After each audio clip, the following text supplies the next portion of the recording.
Peace and blessings. It's your boy, James Anthony. And as we learn together, we define limitless. First and foremost, I want to thank the Most High, King of Kings, Jesus Christ, because without him, none of what's unfolding would be possible. Protecting ourselves with the armor of God is essential in today's climate and the only way forward. This is not financial advice, nor are any of us financial advisors. This is just a rare opportunity that needs to be shared and highlighted far and wide because very few researchers and content creators are sharing this information. Shout out to JTXRP, who is also one of the founding members of the Blockchain Leadership and Oversight Council, as well as Chaos Dubs, who is here with us today as my co-host, for highlighting this incredible ecosystem, where not only can I create a daily passive income stream that I can compound, but also a multiple bi-weekly passive income stream that I can also compound as well, all while the assets don't leave my custody through a soft staking mechanism implemented by StakeX. Now let that sink in. Unfortunately, we are in some very dangerous times on so many levels, and collectively, I'm sure you would agree that it calls for some serious measures. I've only been in this ecosystem for just under a year. As of today, Sunday, December 11th, date of recording, and during the conditions we've all witnessed as of late pertaining to FTX, Luna, Voyager, and Celsius, I'm sure many more we have yet to see come to fruition. We'll touch on that later today as well. You would think not so fruitful, but I have to be honest, it's been very much the opposite. And I believe that's because the participants in this ecosystem know what they hold. I'm just simply highlighting the facts. Patrick Riley, who's the CEO of Reaper.Financial, has a very ambitious plan and has agreed to sit and chat with us every week to go over what's been happening in real time. And now today, we also have Greg Prewett, who is the guy heading up ARK for Reaper.Financial. So without further ado, what's going on, everyone? We can start with our beloved Patrick Riley, the CEO of Reaper.Financial. Please introduce yourself and just briefly go over what Reaper is for maybe viewers who are checking in for the first time. Then you can introduce Greg and we can get to the facts. Oh, thanks so much, James. So Reaper.Financial is a blockchain firm or company that looks to provide blockchain financial services to individuals, businesses, and now charities. Our first product was Reaper Token, in which we use a blockchain voting mechanism to go out and purchase other blockchain tokens at market price and destroy them as voted upon by our holders. We also pay a passive income in XRP, and we are about to release debt reaping within the next month or two into a beta. So that will be something that will allow Reaper token holders to reap their individual debts, such as mortgage, student loans, car notes, or any other liability account. Our second product was Ascension Token, which was released in early November. With Ascension, we are able to fight stagnation in the cryptocurrency market, including during the bear market, in which we purchase other tokens at market value and we distribute them far and wide to all Ascension holders. So simply for holding Ascension, you receive a basket of about 10 to 12 highly vetted projects that are airdropped into your wallet every 2 weeks. You can also stake them and earn a passive daily income of all of those projects as well. Our third product, ARK, will be a service arm to charities or really humanities companies that are seeking to build up human civilization and altruistic manners. And for that, I've selected Greg Prewett, who initially came with the suggestion to be the executive for the ARK program and ARK Institute. So without further ado, Mr. Prewett. Thanks, guys, for having me on. Like he said, with ARK, our goal is to build humanity and to build the souls through an already proven working blockchain technology by helping fund the best highly vetted nonprofit organizations that offer to support the most important aspects of our life. Just like Block, it's another decentralized way to improve the important areas of our lives instead of government organization that'll just end up being compromised. It sounds like we're getting very near the 60,000 trust lines necessary for the ARK snapshot to take place, and it's quite exciting. A lot of buzz going on about it. Do we have a set date for the token launch, or is Patrick's itchy trigger finger going to have the final say? The set date that we have is December 29th. If it happens sooner than that, then fine. We'll worry about it when that time comes. But as of right now, we're still on the 29th. It's awesome. That's exciting to have it nailed down. Yeah. It seems to have the making of quite the revolution in the charity space, if that's an applicable word to use.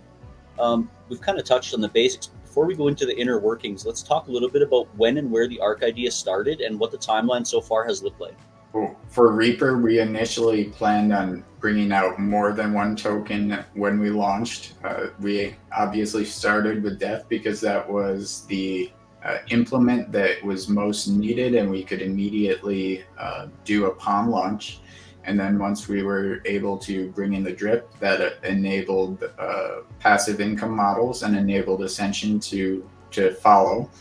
And we started thinking as soon as we launched Ascension about what that third token might be, because it just really needs to be a trinity to have the right balance in the space. Really needs to be a trinity to have the right balance in the space of how these things work together and counteract one another.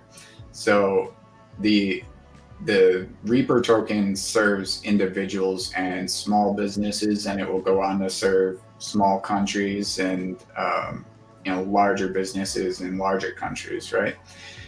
With Ascension, it serves tokens and other blockchain assets, but really what was kind of a void in the universe as it was is things that we currently call charity. And I think charity is really a bad term for what we're trying to do here, and really a bad term for what everyone intends, because it's become a dirty word, much like trust. Taboo, yeah. Charity is not trusted in today's day and age, and neither is blockchain, or, well, I should say cryptocurrency. Blockchain is very much trusted. Cryptocurrency is not, and charity is not. So we're trying to build a blockchain solution that will give people confidence in their donation, but also confidence in the charity being donated to. So I'd like to discuss some of these similarities between ARK and Block, because the gates have some parallels to the Block Constitution. So both are basically a type of vetting process for prospective projects and organizations. So how did you decide on these gates, and really what are the values that these gates imply? So these gates were developed mainly around the understanding of how little trust there is in the charity market. Like he was saying, charity is kind of a bad word when it shouldn't be. Mm-hmm. The trust from the public last month dropped 6% from 54 to 48%. Wow. The organizations that are literally supposed to be helping humanity are trusted under 50%. That's a pretty big problem. Yeah. So we developed the gates based on the most untrusted parts of charities. When you guys are vetting these projects, what would you say is the most important thing that you look for? Maybe the first thing that you look for that kind of puts a project on your radar? So I think we're really looking at the people running it first and foremost. So if you're investing in a company or a cryptocurrency or anything else out there, you're investing in the team behind it. So in this case with ARK, we're looking at the team behind the charity. And are they truly capable of doing everything that they're setting out to do? And what is their ethics and values, and how are those ethics and values shining through in their organization? Are you doing both blockchain companies and regular companies, or are you doing one specific, or are any of them blockchain companies? We have not had any blockchain companies that we've got on the list yet. We have been looking. We've spoken with one already. We're just trying to figure out some details of whether or not they're going to be a good fit for our list. But as of right now, it's all non-blockchain projects. Are there any charities that us as the public would know of, or are these like not known entities at the moment? So these are going to be little known entities. And the reason for that is by the time you actually hear about most charities, that's because they've spent way too much money on marketing. And a charity should not be well known. If it is, it's because they're using those funds improperly for the most part. So there are a few exceptions to that. We have been taking a serious look at, for example, the Innocence Project. There's quite a few out there that, I had never heard of till I started looking for them. And that's the way it should be, because right now we know that the ones that are large and on the world stage, they're sometimes spending as much as 80 to 90% of the revenue that they get from donations just on payroll and overhead and expanding their marketing. And that isn't charity. That's a business, that's job creation, but that's not what the people giving their money to these people want. And that's not what we want for the people who are trying to improve humanity. It sounds like ARK is looking to support about 20 charities maximum. So how are these projects discovered? It sounds like you guys hunt them down. Do they have to apply? And what is the criteria other than the gates for a project to be eligible? So currently we're hunting them down. And then the limit to 20 right now, it will probably be less. We'll probably start around 5 to 10. And that's because it's a very high standard of vetting. And after they pass through the gates, there'll still be a bylaw process within the ARK organization to vote among the founding members of ARK to pass that charity into the voting process, to basically say that more than one person and more than just Greg or myself are certifying that, yes, this charity does meet the gates. Traceable, transparent, truth of will in data. I like. This is what the so-called soul growth sector needs, so those who control the money are held accountable, right?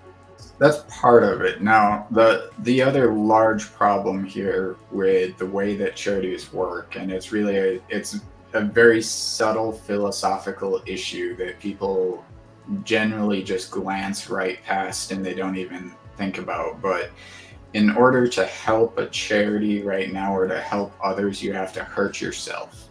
You have to take from your pocket, give something up, lose it, and you're giving it to somebody who hasn't necessarily done anything to earn it. Right. And if you're an Ayn Rand, Atlas Shrugged fan, then going through that book, you start to see that basically what they were doing in a socialized communist society is they're taking the wealth of those who are working and producing and earning, and they're giving it to those who do less and don't earn and do not deserve it. And that's what people think of when they think of charity, is just taking money out of my pocket and giving it to somebody, and that's charity.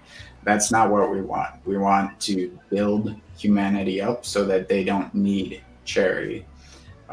And right now, the way that most charitable 501c3 organizations work, they have to go out and beg other people for money so that they can help somebody else. And that's just a really bad system of building humanity. So with ARK, they'll be able to get donations, but those donations can go into the purchase of ARK, and that charity can vote for itself to create an ongoing sustainable stream of income, which then gives them the ability to continue their mission and spend more time actually helping people than trying to raise money. Aside from the obvious utility of the XRP ledger, how does ARK plan to take advantage of the ability to follow the money and make sure those who need it really get it? That's also part of our vetting process, is those charities will have to be very upfront and crystal clear on where all their money is going. And we're going to go back and review every now and then to verify that the charities that are taking advantage of our blockchain system for their own charities' benefits, we're going to verify that they are still on that course. So each one is going to have their own wallet on chain, and you guys are going to be able to audit when necessary to. So not necessarily a wallet on chain, though. We will recommend to them to have a donation wallet, so that if anyone does want to donate directly to that charity, they can list a wallet on our website and make that available. But basically what we'll do is we'll request for these charities to receive ARK Institute funding. They're going to need to provide invoices and receipts back to ARK Institute. And what the captain, Greg, over there is going to be doing is, after every donation from the ARK Institute to those charities, he's going to be taking those invoices and he's going to be minting them as NFTs. So each series of NFTs minted is going to be for one deluge or one ARK event. And that will basically be a running blockchain record of those charities' well-being and use of funds. And those NFTs will not be able to be sold, I'm assuming? Those will be like locked to the account? So those won't necessarily be locked to the account, because even if we sold them, they would still show as having been issued from the ARK issuer account. Mm-hmm. So we may actually use them in some sort of fundraising charity manner in the future, but we're still working on those ideas. So give us a quick example of how it would work. Okay, boom. The airdrop goes well. Some people sell, other people pick up a bunch of it. Obviously, you have these charities looking to scoop up ARK as well, I would assume. Yeah, so we don't necessarily expect the charities to scoop it up themselves, but by allowing people to vote, every ARK holder, regardless of whether they're a charity or not, their choices for voting are going to be between the vetted charities that have made it through the gates. And so we'll hold a vote much like we do with Reaper. It's going to be on the ark.institute website, which we have not yet published. The website will allow them to vote based on their ARK holdings, one for one, and that will determine based on percentage how much of the funds goes to those charities. So there is a good chance that we see much less active voting in this case with the charities than what we see with Reaper. However, because we're still distributing the funds based on percentages of the vote, if nobody votes, then one person stands to have a good say over what charity is going to get a good amount of the funds, and so that will be their incentive to vote. Meanwhile, just for holding ARK token, they'll be receiving RPR and ASC as a passive income. And with RPR, they get the drip, and with ASC, they get rain. Do you plan on doing some kind of like showcase situation with these, whichever said charity wins the vote and starts doing some good work? Would there be like some kind of a setup, like a website people can go to and like view the work that this specific charity is doing? Yeah, so we're going to have a page for each of the charities on our website to where they can go, and we're going to start out with trying to get a 30-second to 1 minute video from them, just kind of basically doing a rundown of the areas that they're trying to impact, and then we'll be able to add additional impact onto that site as we get that information from them, so people can see what kind of impact their funds are going to. So that's largely the reason why ARK will have a completely different website and Twitter and socials from Reaper.Financial, is because ARK is going to be communicating a very different message. So the message from ARK is going to be, here's the impact, here's what X, Y, and Z charity was able to accomplish with this money. This is what this charity is looking for funds for, and that type of thing. So that will be really the message that ARK is pushing, is almost marketing on behalf of those charities or for those charities. Whereas Reaper and Ascension are obviously more financially geared products. ARK is more humanistically geared. I know somebody's going to ask me this question, so I'm going to ask it now. Will there be a way that very passionate community members who may add some kind of value or be of benefit to the ARK concept, to the ARK movement, will there be a way that the community can maybe get involved and become some kind of help, volunteer, or support or something? That's a good question. So the best way to get involved, or the most direct way, will simply be owning ARK token and voting. So in that you're helping someone else and also helping yourself by receiving the passive income. However, for each of these charities that we do have, we'll list. We're going to have links to their website. We're going to have their donation wallet. We'll probably have an ongoing relationship with these charities, in which if they are looking for volunteers, we may be able to post up their volunteer requests or their different methodologies that they're looking for. I do plan on going out and visiting personally with these charities over time, and as will Greg, and we'll go out and we'll speak to them. We'll see the work that they're doing in person, and we'll probably get our hands dirty once in a while. Just to add to that, we're not going to have it right up front when we do the launch, but we do eventually want to set up something on our website where you can go and suggest nonprofit to us, and that way we can look into them and run them through our vetting process. And if they pass, then there's a chance that they could go on the list as well. So that would encourage the community members to vote every time. And we have it set at 20 of them right now. The more ARK grows, we will be open to adding more to the list eventually. But as for now, we want to have more impact on the ones that we do have on our list, instead of writing a $2.14 check to 40 different nonprofits. Yeah, no, I agree. How big is the ARK team currently? Is it just you and Boss Man over there? Right now we have 8 people total, including Boss Man. Also known as Santa. What do you got, Chaos? So I kind of want to put Greg on the spot here a little bit. There's a lot of hate and division in the world. Things are like really crazy these days, as you all know, and ARK is offering without prejudice support and nurturing to all forms and walks of life as a core principle or gate. So let's just talk a little bit about why this is so important. Why do you guys, like you mentioned it in the white paper several times, so obviously it's something you guys want to hammer home.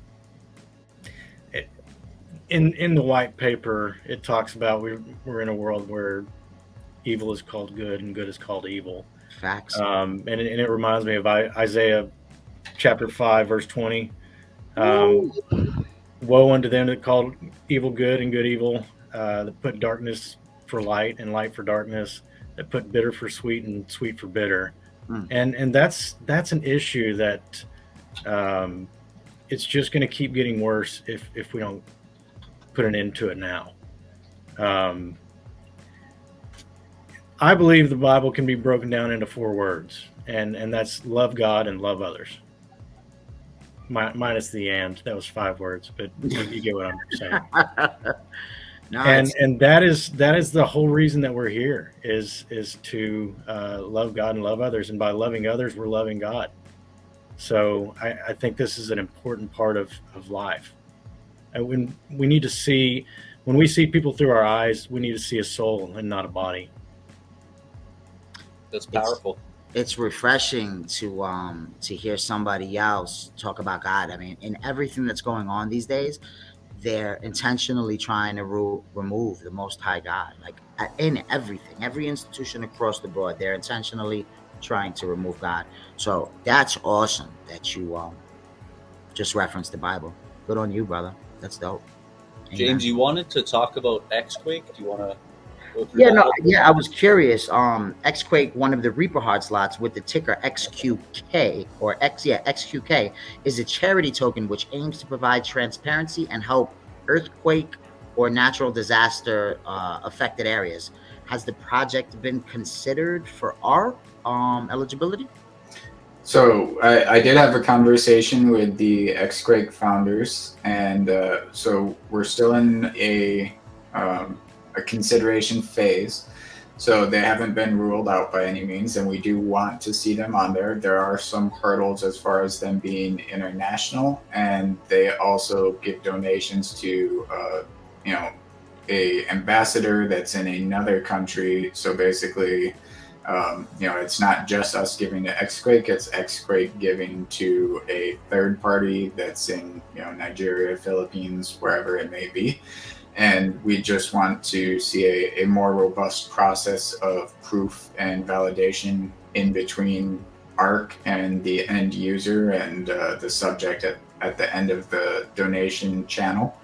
But if we reach a consensus to where we're satisfied with that, then Xquake will most likely be on the list.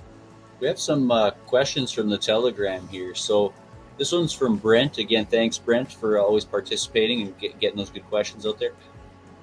With 3 main tokens, RPR, Ascension, and ARK, does Patrick have an ace up his sleeve still, or will Reaper be built around these 3 tokens exclusively from now on? So I always have 5 aces. Enough said. That's it. There you go, Brent. That was a good one. Woo! 5-5, loud and clear. Ripple SEC, right? They just delivered, both parties just delivered closing arguments. What's going on? Where do you see Ripple by this time next year? Well, either moving to a very nice headquarters in London or hopefully this time next year, Ripple is backing the majority of CBDC testing and movement throughout the United States as well as the world. Do you support the CBDC? Because there's so much conspiracy stuff out there about the CBDC. I try to combat it daily. But what's your take? I mean, I support the CBDC as long as we can see the parameters set, right? Well, so I've always said that it's inevitable that we're going into a CBDC. It's not a if, it's a when, and I'll expand on that a little bit. So we went from initially having a barter system. I'll trade you 2 pretty rocks for a bone with some cloth on it. That's a torch. And eventually we went to, okay, these are the shiniest rocks and the best metals for making jewelry or weaponry. And that was then a commodity system of barter.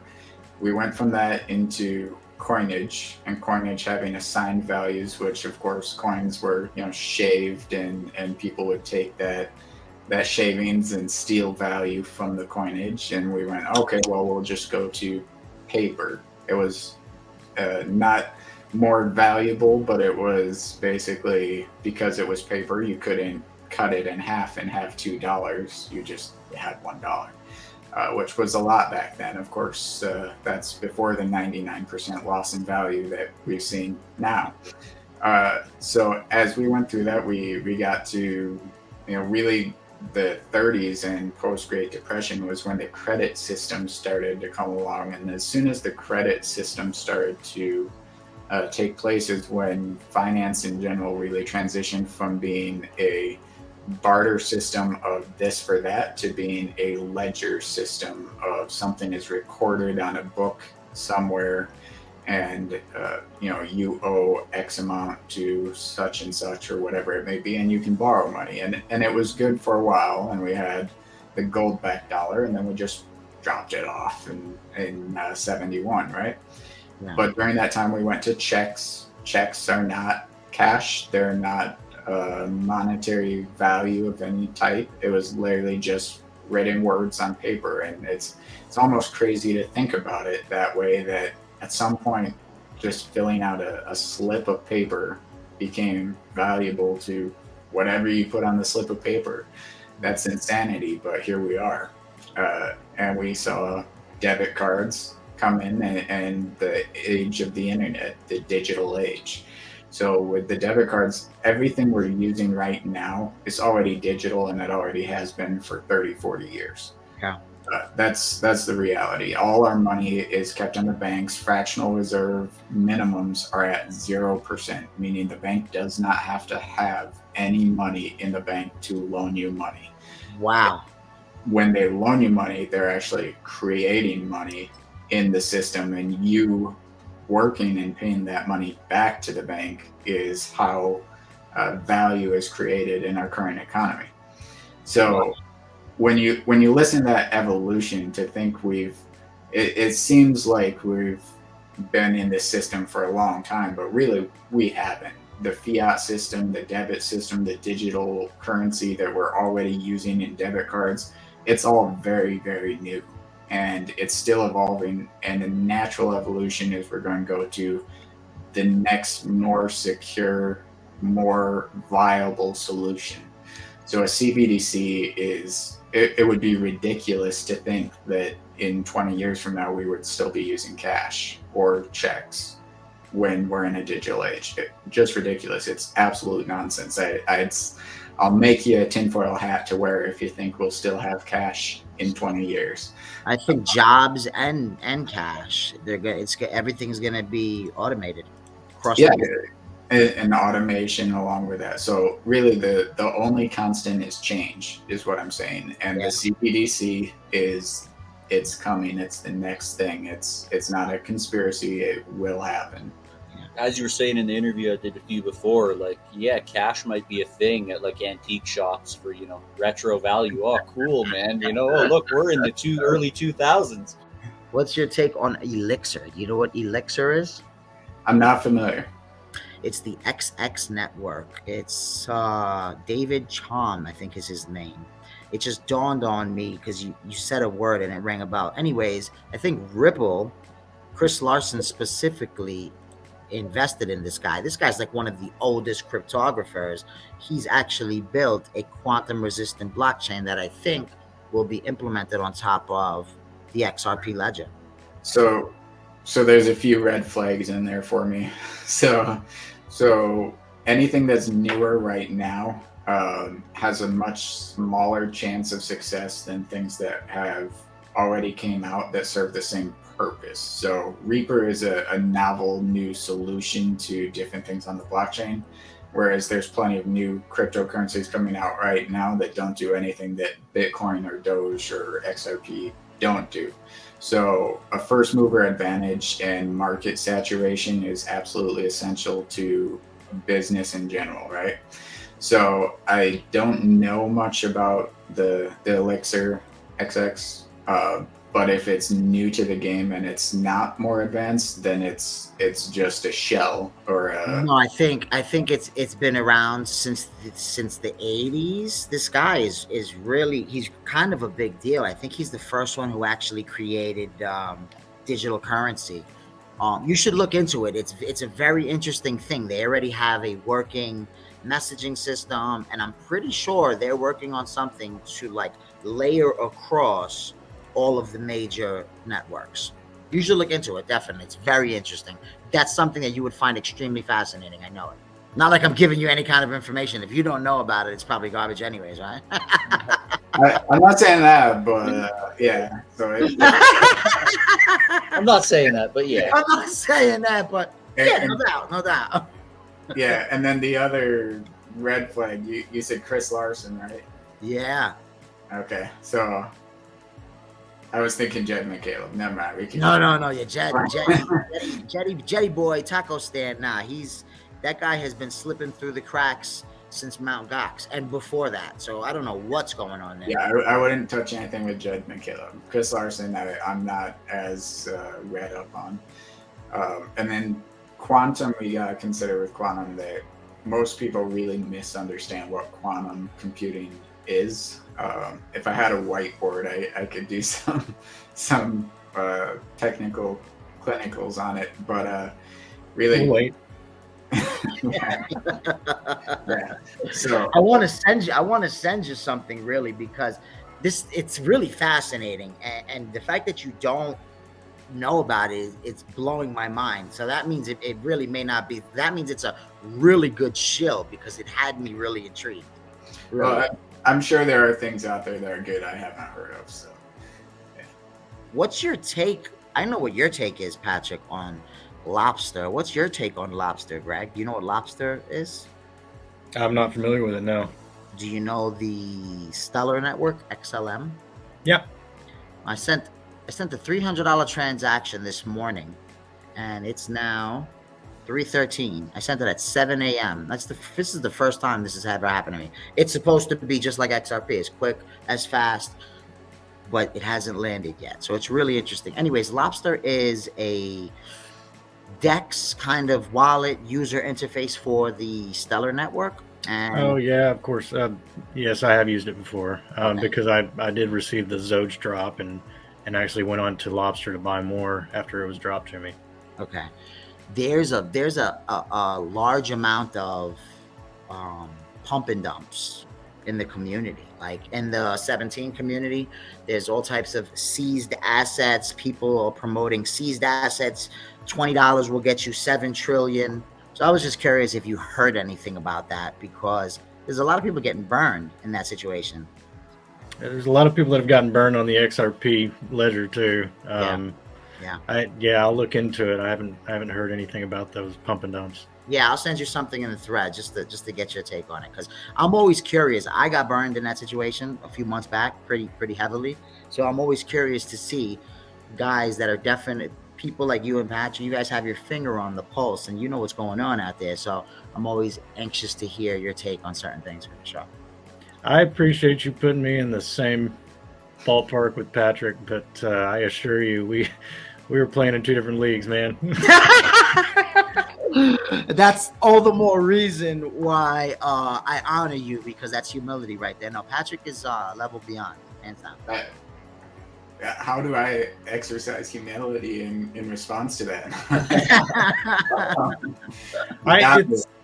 I have an issue taking any kind of credit for ARK. It's one of his most quoted quotes of his is this is the most disruptive technology and the most disruptive company that the world has ever known. I love it. And all I did was come up with an idea to take that and piggyback off of it. This is far from my idea. This is something that was already built. And so, yeah, I need to stay humble about it. But at the same time, Greg is the mover. It wouldn't be happening right now if Greg wasn't the one driving it forward, and who came to me and asked, "Hey, can we do this?" And was ready to push for it now. So, you know what I said I'll do it as long as next Veterans Day you put Coast Guard on the tweet. And I said absolutely not. Saw that one coming. We love having you on. I mean, we look forward to it every week, and thanks for bringing on Greg. It's awesome. We're so excited to get involved and become active members and bring as much information to the community as possible. We're going to close out, and we're just going to say thank you. We honor you. We are extremely grateful to be a part of this ecosystem. Yeah, thanks for joining us today, guys. Appreciate you taking the time. Thank you.